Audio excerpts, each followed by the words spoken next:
All 32 NFL teams had to trim their roster to 53 on Tuesday by 4 p.m. Eastern. The Bengals have done it. And whether it's deciding on Jake Browning ahead of Trevor Siemian in the quarterback room, moving on from preseason standout Raymond Johnson III, a key return man, and Trent Taylor getting released, or so many more, from Mike Thomas to Alan George. This is a tough, tough time.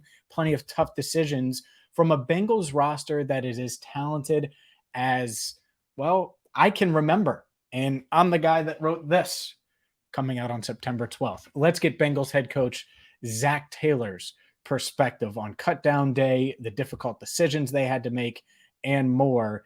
He talked with the media on a Zoom call following cut down day. Did Jake Browning win the number 2 job? I mean, did he take the bull by the horns for you?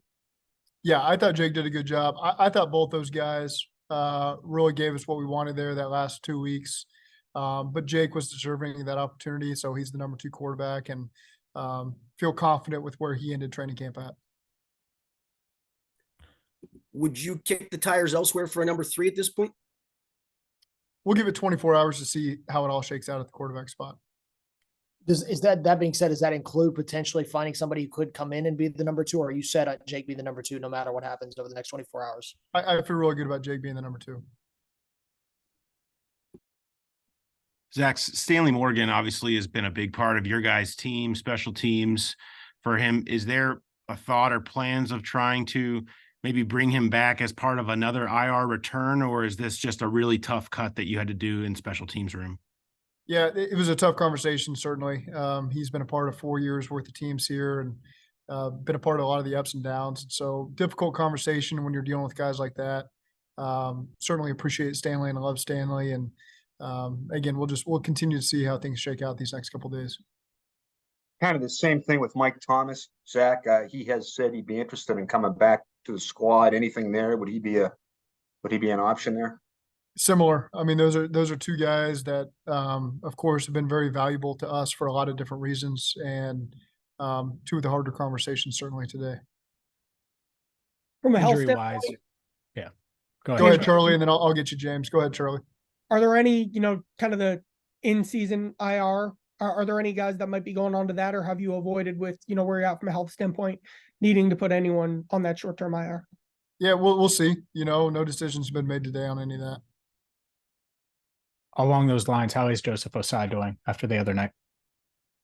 We're going to get more information here today and tomorrow to be a little more conclusive on that.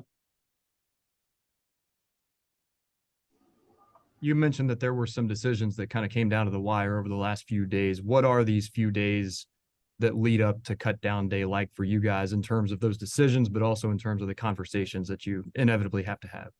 Yeah, you meet upstairs, for the last really 3 days since the game with Duke and his staff and ownership, and make sure everyone's voice can be heard on how everybody feels about the roster and where we need to end up. And at the end of the day, always get on the same page and feel really good about, the 53 guys that made the team. Zach, I know cut down days always tough. Was it almost more challenging this year? Because even coming into camp, at least from my view, it didn't feel like there were many spots potentially available. And I know there's always competition, but was this even harder to get to 53 than past years?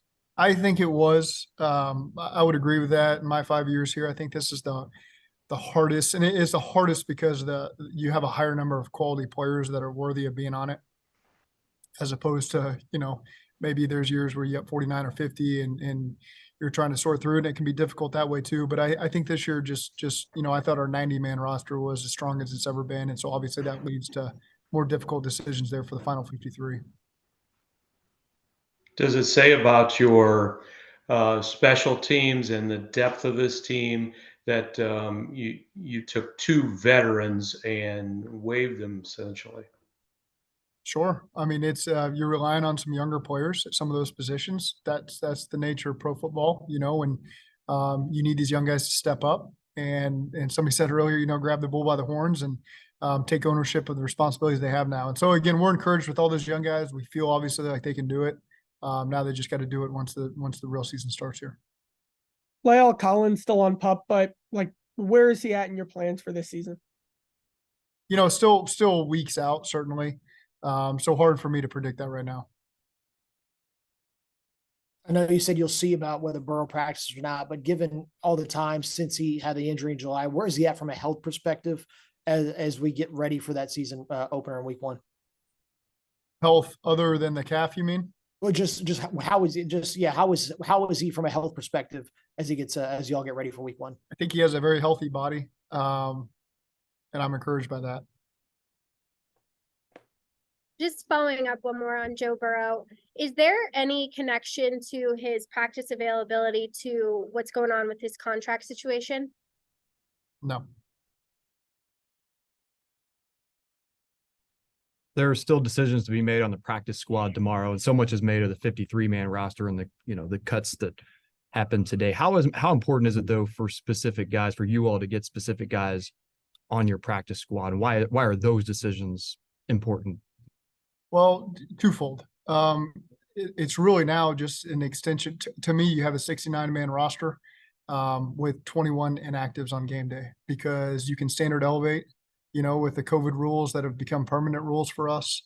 So there's a group of guys on the practice squad that you feel like, man, these guys could play for us quickly on game day if you have an injury or the situation calls for it. And then there's other guys that are more developmental, maybe younger guys that you want to keep in your system and on your roster and in your organization that you continue to develop. That maybe they aren't ready to play in a real game right now, but you feel like in time they will be, and so you want to continue to invest in them. So I'd say with the larger practice squad now with 16 players, different guys fall in different places on the scale, but they're all here because we think that they're going to ultimately help our organization. Zach, I want to ask you about 2 rookies, the first of which, Charlie Jones, obviously came in battling for that punt returner job. What did you see from him? I assume that had something to do with moving on from Trent. I think he improved every single week. I think he became more and more comfortable with what we're asking him to do, continued to make more and more plays in the games and in the practices to the point where we felt comfortable making this decision. Again, it's hard anytime you're parting ways with a player like Trent Taylor, who we have a lot of respect for. He's made some big plays for us over the years. That's a difficult decision. But it does speak to Charlie and the improvement we feel like he's made, and we feel like his best days are certainly in front of him. And then DJ Ivey. It was a pretty stacked cornerback room coming in, I think, when he was drafted. And for him to be able to make a push to make the team, what have you seen from him? Yeah, just, again, every day improving. Felt like he really competed even in that last game, was around the ball quite a bit, made some plays on the ball. So, again, a guy that we feel like is only going to continue to improve and felt like is worthy of a 53-man roster spot.